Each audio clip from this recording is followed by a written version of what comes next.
Wow, what a whirlwind week.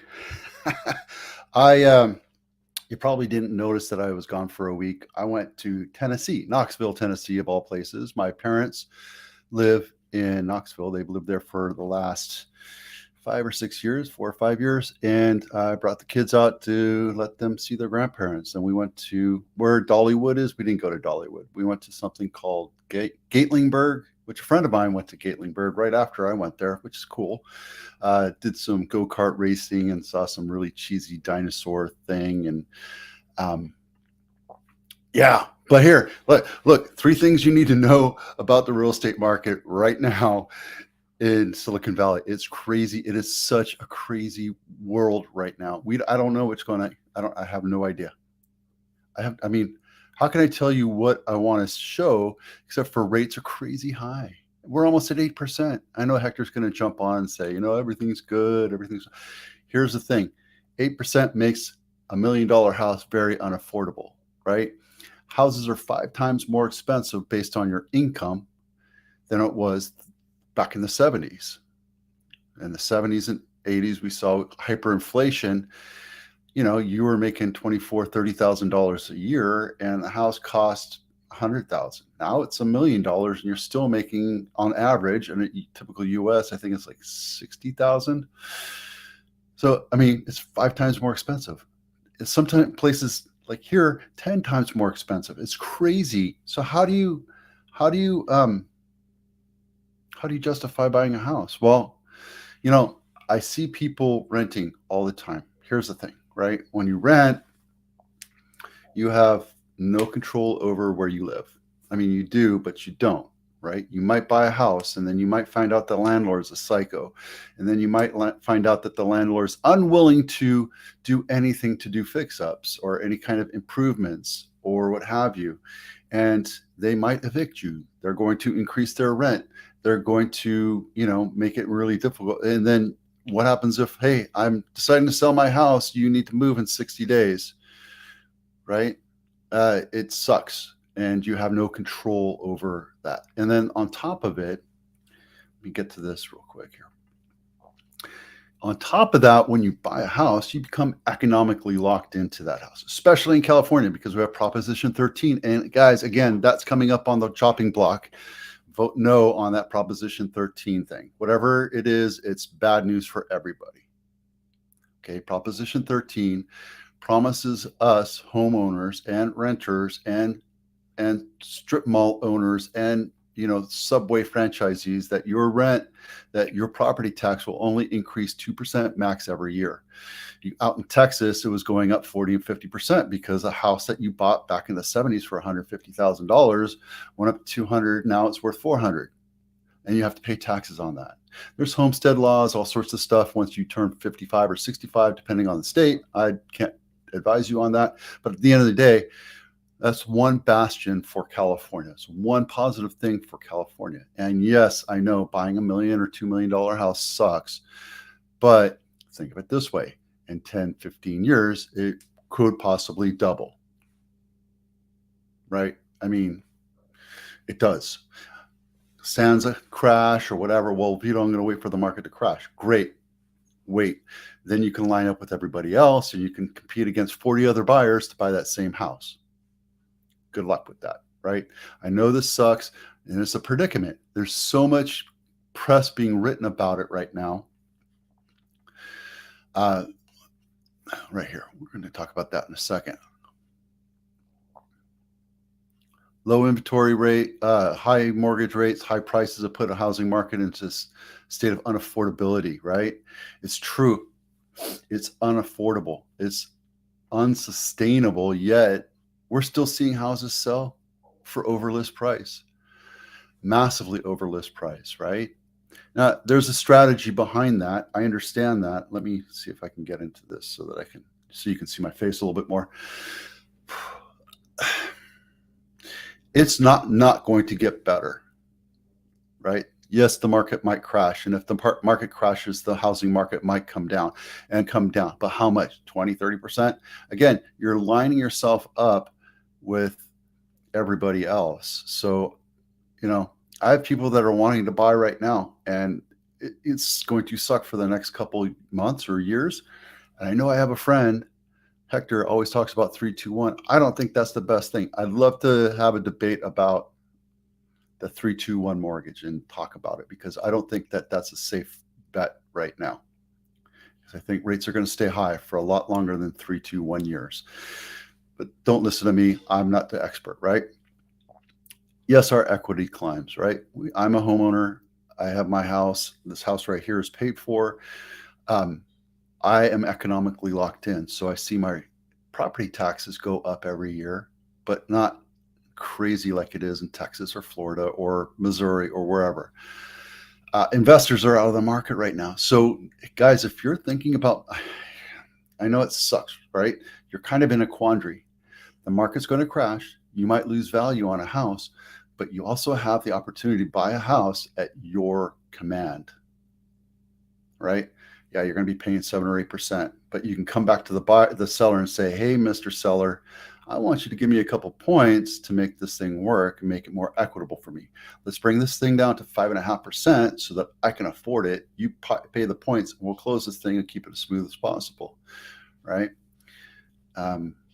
Strategies we've used, and it works exceptionally well. And the reason why I'm keeping this thing up right there, those are new homes. New home builders are doing amazing things right now. They're not hurting because they can give you concessions. They can give you upgrades. They can get, as long as you pay the price, pay what they want, so that the other houses that they sold don't lose value. They will not. They can give you points towards closing costs. They can give you points towards your rate. They can give you upgrades for free or tuck it into the price so you don't really see it. Some things you have to be careful with new home builders, and that's why you should always have an agent on your side to represent you.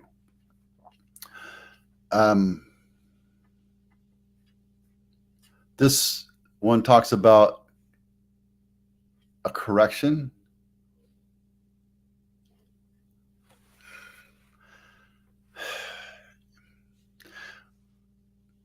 Volume of sales have gone down, not sales volume. Sales volume, unit volume has gone down because nobody's moving. They're sitting in their place, right? I understand that. I want to talk about this one right here. Prices are now so high that banks are losing money on mortgages. Baloney. We'll talk more about that tomorrow. NAR, you probably have seen it in the news. NAR has been sued along with a lot of big franchises because the way we pitch commission. Commission was 6%, and we split 50-50 with the buyer's agent. So when you come say, "Vito, come and sell my house," I charge you 6%, give you a little bit better of a deal, charge you 6%, and then I split that 50-50 with the buyer's agent. And that's kind of how it's always been. That's the lawsuit. They're saying it's illegal. You should never have done that. That's whatever, right? And that's what this whole lawsuit's about. And now NAR, in case you haven't heard, the CEO was charged with sexual harassment multiple times, I guess. What do I know? That's still an allegation. It's not been convicted, so we can't put them, but it's given them a black eye. And a lot of the brokerages are now leaving NAR, National Association of Realtors, because they want to create their own alliance or create their own form and get away from the handcuffs that's NAR. I saw a TikTok this morning, of a guy talking about how much the top brass at NAR was making, and the CEO was getting paid $2.5 million. And everybody underneath was just under $1 million, like 900. I think the economist was making 650 or 700, maybe, I don't know. I can't remember, but that's a lot of money to go into a union. So I popped in and said, maybe we should strike against the union, because that's what NAR is, really. It's a union. It keeps us in alignment, gives us ethics, gives us codes of how to operate. But that's pretty much all they've ever done over the last couple of years. They've taken away a lot of our power and sold that to some other companies, and it's just really made them a lot less useful.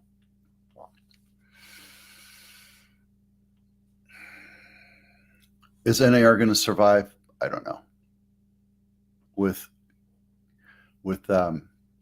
Remax, Century 21, Coldwell Banker, Sotheby, Corcoran, all leaving NAR. They're actually not leaving it. They're making it an option for their agents to be part of the union and allow themselves to call themselves realtors. They own the trademark realtor. NAR owns the trademark realtor. So what does that mean? Well, we have a code of ethics. Okay. The agents that have been around for a really long time more than likely have a good code of ethics that they work along, right? So I don't know. Is that going to happen? Is that going to go away? I don't know. I don't know. I don't know what's going to happen with the buyer's commission, but the way it's always been and the way I'm still continuing to sell houses is you pay me to sell your house, and then I split the split it 50-50 with the buyer's agent.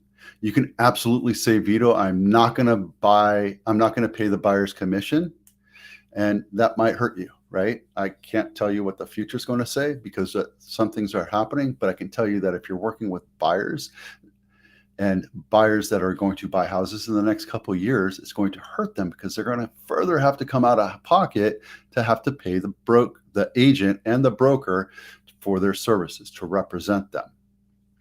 And it doesn't matter which agent you use, if there's no commission being involved, the buyer is going to have to pay. We can ask the seller to pay. We can ask the listing agent to pay, but they're under no obligation to pay. That's what broker co-op means, broker cooperation. So this lawsuit is going to come down. We'll figure it out. For the meantime, you're going to see some agents skirting around those listings that don't want to offer up the full commission or no commission at all, but also be prepared to sign a buyer broker agreement. And a buyer broker agreement basically says, this is what I'm going to get paid, whether it's a flat fee or commission or whatever. And if the seller does not pay it, you, Mr. and Mrs. Buyer, you get to pay it. I know it sucks.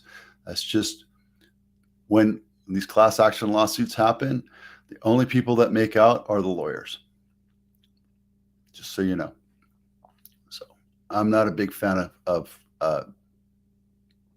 lawsuits. I was in Tennessee this week, and I paid $3.09 for a gallon of gas, and it's just culture shock. It was culture, and here's the problem with this, right? A lot of the price that we pay for gas goes towards keeping the roads clean and safe and maintained. Yet we have some of the crappiest roads, and I travel all across the United States. I have traveled to 35, 40 states, and I can tell you for a fact that California has some of the roughest roads on the freeways, on the streets. I just drove up to San Francisco yesterday because my daughter had Battle of the Bands, Fleet Week. It was awesome seeing all my Marines out there. We're talking. They had some bands playing, and driving on San Francisco roads is like a third world nation. It's ridiculous. They have zero control of what's going on up there. Same thing in a lot of these streets here in San Jose. San Jose is doing a good job trying to get it, but they're just doing what they can with what values they have. Gas right now, $4.99 a gallon is the lowest you're going to find. Yesterday I paid $5.29 at Safeway. I went up to San Francisco. So, yep, there you go. Okay, today's highs and lows. Most expensive house sold for $7.1 million. That sold for, that's not it. Is that Dana? Yeah. 191. 191%. No, that's not right. I misdid the math. This is a beautiful Tudor. Look at that. That's a gorgeous house. Everything about that is just perfect. No house is perfect. I love these windows. I have in my mind, when I move to my next house, I'm going to build it. I'm going to put these windows all around the first floor.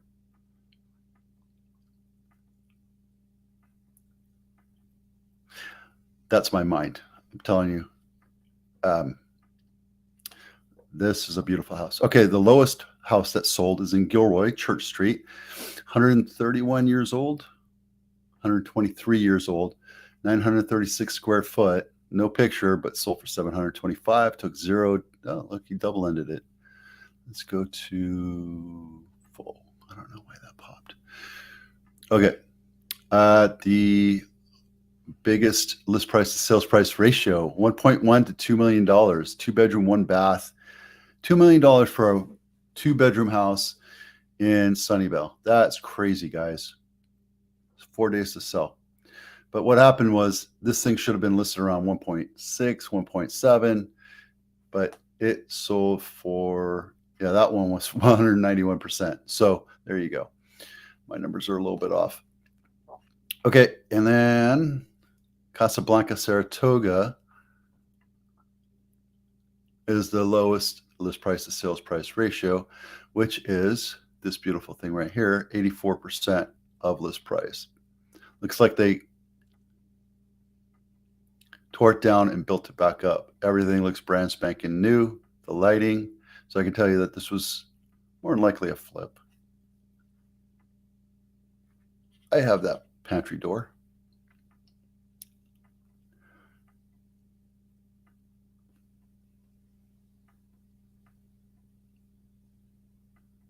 Yeah, you can see it's brand spanking new because these are like the new fashion. These are the new style lights. Not a fan of that drippy waterfall counter top. Yeah, a lot of living room there.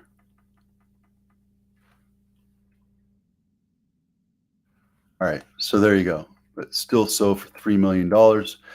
Originally listed at 4.2. That's why I'm saying it's a flip because it sat on market for 64 days. And once they finally lowered it, a smart buyer came in and bought it for 3.5. This is in Saratoga. Let's see, really close to the freeway. And you get the pleasure of listening to freeway noise. That's awesome. So there you go. All right, I made that as quick as possible, 17 minutes.